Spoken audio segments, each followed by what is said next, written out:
welcome to the Pure Energy Healing Academy. Welcome to Mark Bayeski YouTube channel. Hi everybody. You want to look at my new top? There you go. Like it? Okay, so I did tell some of you guys, I don't know if you heard that, I had a latest delivery of something that I ran out of a long while ago on markbayeski.com, and that is the original mala beads. Those mala beads that weren't 108 mala beads, but actually as many mala beads that fitted comfortable on the string itself. So it's really about the mala bead and not the exact amount of fruit seeds, which they are fruit seeds, and they hold a lot of vitamins and minerals actually in them fruits. So here we go. Here's one. Let me cut it. Okay, so I guess this is another box opening of mala beads. Lovely. Let's just so this is the larger of the mala beads, the larger seeds. So there you go. Now take note, these are the original ones that I first on my website where they were, I mean, they're a lot cheaper in price because they're not counted, so they're just put on the string, and they're not knotted neither. So my other mala beads obviously were made by a beautiful family who knot them. So do you remember when I did the video with Ajahn, and Ajahn says this is how he prefers them, not with a knot? So here they are. This is the larger ones. Absolutely gorgeous. I'll explain what I feel about these in a minute, but that's one. So these are the largest. If you go to my website, hopefully they will be all on there when this video is finished.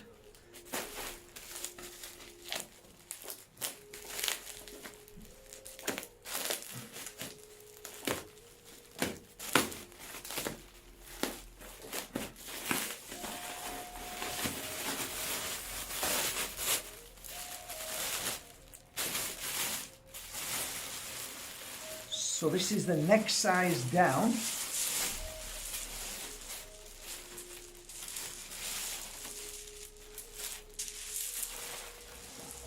So as you can see, just slightly smaller.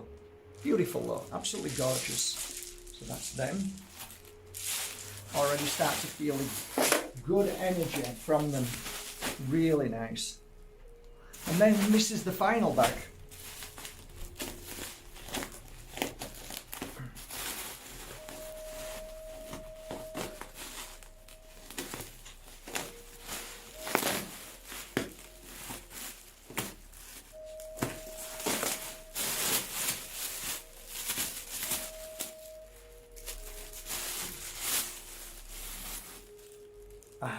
Look at them.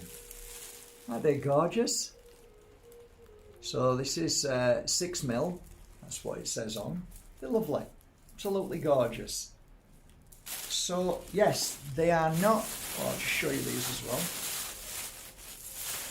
So these are slightly bigger. So obviously the bigger the bead, the longer they are, but aren't these gorgeous? Look at them. Hey, lovely. I think these are the smallest.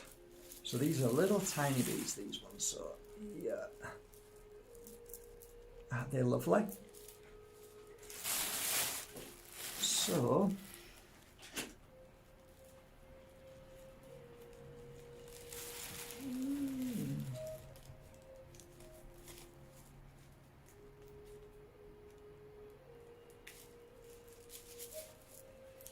okay, I'll put these down and I'm going to treat myself and have one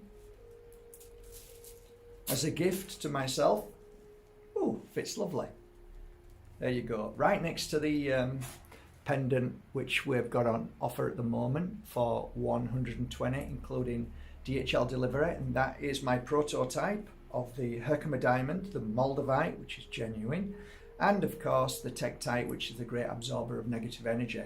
Now, for all my time as being a healer, I used to always wear the mala bead. Why? Because the seed itself has some kind of energy that vibrates at a frequency that fits or sits so nicely with crystals. You don't need to even wear crystals to feel the energy of the mala when it's on you. You feel at peace. You feel better in general. And if you're doing any kind of healing work, psychic work, any meditation, anything that helps you attune to the best part of the brain to calm it down, mala beads absolutely, in my humble opinion, that what quietens and stills the mind. And as Ajahn said, when you touch the mala bead with your fingers, it's a representation of the brain, because if you look at it, it's like the inside of your brain. So it calms the brain, so it makes it feel more in balance. You feel better. So when you wear them, there's something about them, and they work really well with crystals. They work alongside crystals so well. It's not only working alongside them, but it helps. There is a form of kind of like, not exactly amplification, but it brings out the best of the crystal. There's something that the two connecting with each other represent, whether that is the crystal, whether it's Mother Earth as the tree. What you're wearing is literally the seed that comes from the fruit that many people eat, and say that the vitamins and all of the amazing things within that fruit is incredible. But the seed, it's something else. It's something else. So my malas are made in Bali, Indonesia, and they're made by a family. So the family that I know put them together, and the man who represents that family, we communicate via another friend of mine, Wayan. Wayan helps me, we translate and we explain how and what we want. This time I said to them, look guys, the mala and the 108, is it 108? I don't even know. Probably is, probably isn't. Who knows? But the amount of malas, Jan's going to slap me in a minute. He's going to come back and slap me. So I said, it's important that they are as they're put in, no knots to separate them. Okay, this is what a lot of my clients like, just like this. Now, so I've got two sets of clients. One set who just appreciate the malas and just say, look, I love the seed. I love to wear it. That's it. That's like me. That's the truth. This is how I like it. No need to talk about anything else. Just feel it. And then there's others who really are very deep into the meditation, who like to practice mantra daily. And it's fantastic. So they need a certain amount of the seeds to be able to fulfill that circle. And then there's some who like them really, really fancy. So I then came up with the idea of, why don't we have colours, like not just red, but lots of colours. And why don't we knot them? Because by knotting them, they'll stay strong. Because like this, after a while, what happens is they loosen.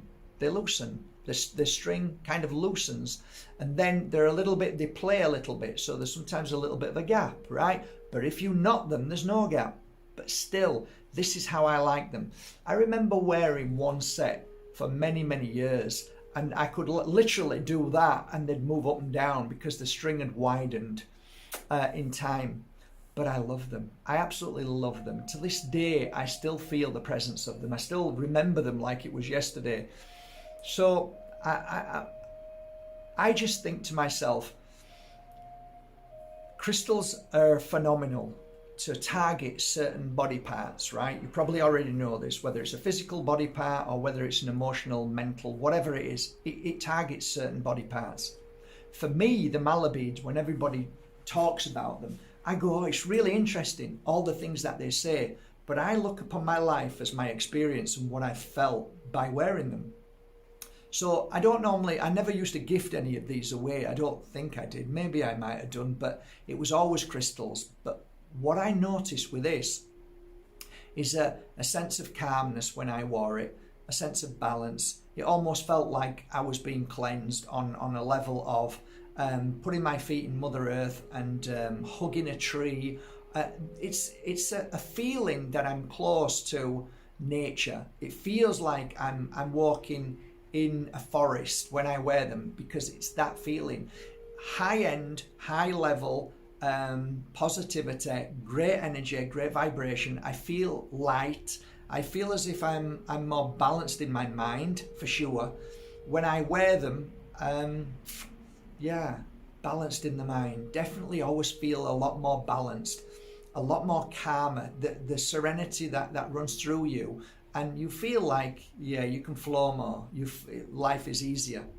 And I don't feel as negative. I don't feel as pressured. I feel like I'm protected. It feels like when I'm wearing them, I feel protected. I feel really good. And some people say, do you actually touch them? And I do. I often touch them. And I'll use fingers that you shouldn't use. But I don't follow a certain doctrine. I follow what feels right with me. And I don't listen to negativity and what you should and shouldn't do, because by doing that, you're casting a spell on people by saying they're doing something wrong.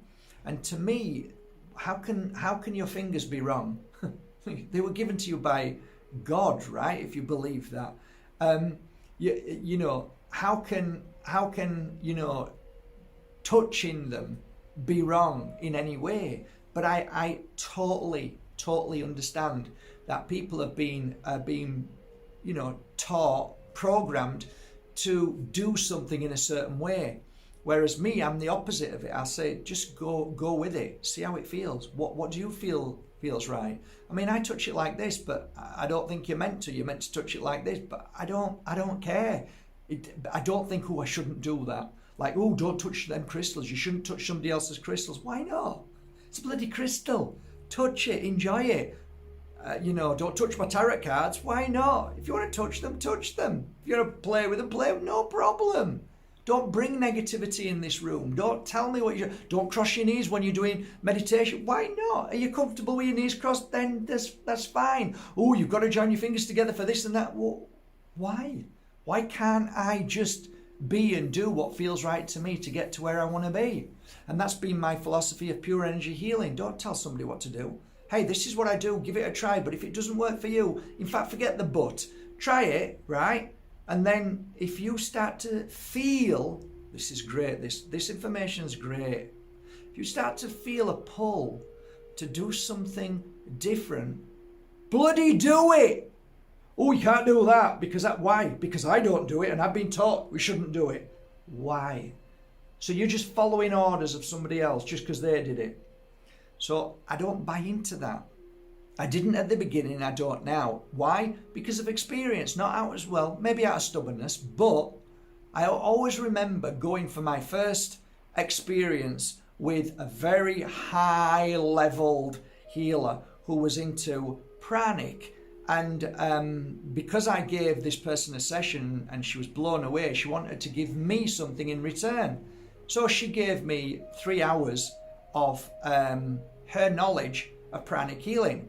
And I thought that was wonderful, and I listened to it, and I was at the very beginning of my healing stage. So I was already doing healings, but I was interested in other forms, and I really liked what she said. But here's the but. When I was giving a healing session to a lady who was round about 70 to 80 years old, she told me she had issues with her one eye. Now, part of pranic healing is you shouldn't put your hand over an elderly person's eye for longer than a certain time. So for the first month, this lady was coming to me and I was giving a healing on the eye and nothing was happening. It wasn't getting any better. And for some sneaky feeling inside, that's your consciousness talking to you, it was saying, keep your hand where it is. It's not long enough. And my brain was being told by this amazing healer who was taught by somebody who learnt from Master Kokosui, whatever his name is, that this is how you should do it. So passing this knowledge on to me was stopping me from doing what I felt inside was the right thing to do. So after a few weeks, her eye wasn't any better. This is at the beginning of my healing, learning all the time. And then finally, I broke free from that chain, which was told that this is how you do it. And I stayed by the eye for an hour and 20 minutes. When I'd finished, the lady says, something happened after about 40 minutes. And she had problems with an eye duct as well. And she wasn't able, the tears were difficult to come through, and dry eye and all sorts of stuff she was telling me. But what happened was, after about 45 minutes, she started crying, and when I'd finished, she says, oh, something's happened, it feels better. Now, I stayed there and didn't listen to what I was told I should do, and I followed what felt right. And what felt right had actually made a difference that day. You could argue the fact that, well, it happened just at that moment, and you could be right, but maybe that was coincidence, maybe it wasn't. But it was my beginning of saying, well, I knew when I sat and meditated after a day of healing, I used to think about all my healing sessions, and I thought, well, you listened to yourself, Mark. You broke free from the pattern of what you were told you should do, and you followed what felt right, and there was a positive outcome. So that brought me joy, but it also brought me a new understanding that if I ever taught somebody something, or somebody wanted to learn what I've learned as a healer over 20 years now, the one thing I've learned is don't tell people how to heal. Show them what you do and say to them, but follow your higher intuition. If your higher intuition goes against what I've done, then be proud, because you're more of a healer than I am. Right? What do you mean by that? Well, it means that you are more powerful than the person you've learned from, which means that you become the teacher now, not the pupil. And Ajahn's always saying that. Ajahn is a teacher of yoga, and Ajahn often says to his pupils, if you keep coming to me, you'll only ever be a student. So become a teacher. Go and learn how to teach yoga. Do you see what I mean? And that's my philosophy. When he said that, I said, oh, wow, that's like me. I want to push people to be the better version of me by listening to themselves and breaking free from any patterns that I do. Don't follow me. If it feels right, then that's fine. That's your pattern. That's your intuition. But don't block yourself by saying, okay, this is the way to do it. It's regimental. This is the only way you can do pure energy healing. No, pure energy healing is open to your interpretation, your comfortableness. So if I'm doing a healing session and my hand's above somebody and I'm holding my mala beads and I'm working like this, why? Because it feels comfortable. This feels right. There's no negativity, no issues. And when that happens, you're open to receiving more. But if you feel uncomfortable at any position, then that uncomfortableness becomes a block and stops the pure healing from flowing through you. Ultimately, I believe that if you work on your higher self, your higher self means your truth, your the real you, not the space you, the real you. And if you listen to that, if you connect yourself to the higher truth in you, you'll be the best healer, the best psychic, the best anything, whatever you want. So, yeah, I mean, mala beads, they're beautiful. There's something special about Mother Nature, Mother Earth. The wood that she creates from her trees, and as you know, all trees, in my humble opinion, have life. And even after life in the tree, there is still something. There's still something there. There's some kind of, I can't explain it, but I guess it's a bit like Mother Earth grows crystals for you, her minerals. She grows them, and then we take them away from the ground. They're still alive. They may not be as high frequency than what they were in Mother Earth, but they still hold the residue and the memory in the crystal. And I think the same thing with mala beads. So do what you feel, buy beautiful mallow beads, buy them any way you want them. But in my opinion, they work well no matter how you feel. So follow your own guidance and what feels right, to what size they are, how big they are, how small they are. You might want to have the biggest ones and wrap them round twice and wear them, and you might feel amazing doing the healing. Or you might just want to wear a little one during the day, which isn't too heavy, and it just works so well in that peace and tranquility as you're wearing them with your crystals. A balance of beautiful Mother Earth wood and Mother Earth crystal. What could be more beautiful, eh? So yeah, that's it. I'm going to now work upon these, put them on mattbayerski.com. Probably work with the first lot for about 2 hours. They don't need much energy work in these, but I like to put at least 5 hours, 2 to 5 hours at least. So I work on